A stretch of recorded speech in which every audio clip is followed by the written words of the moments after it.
Hello again, this is Peggy Healy Stearns back to show you a cool tool to make your monster really interesting, funny or scary or just mysterious. We're going to use edit points, the gray cursor here in the upper left next to the standard cursor. And when I click that, you'll see all of the anchor points that let you edit your design in really cool ways.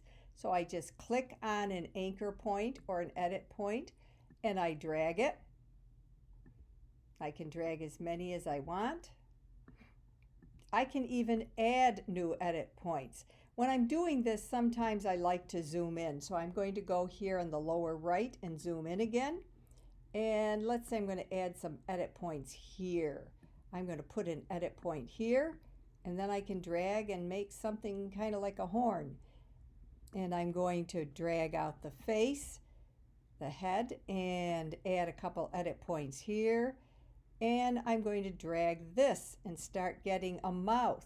Now when you're using edit points, it can be a little tricky because you see that every edit point has the middle point and then it has these handles that let you drag around.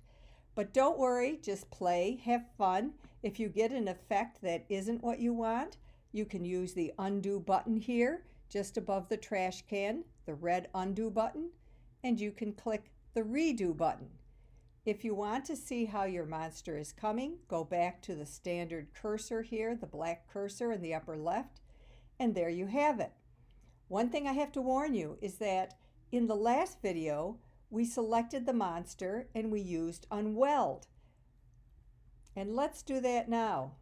Uh-oh, that's not the effect I wanted. What happens is if you use unweld, after you've used your edit points, you're still going to go back to those initial shapes.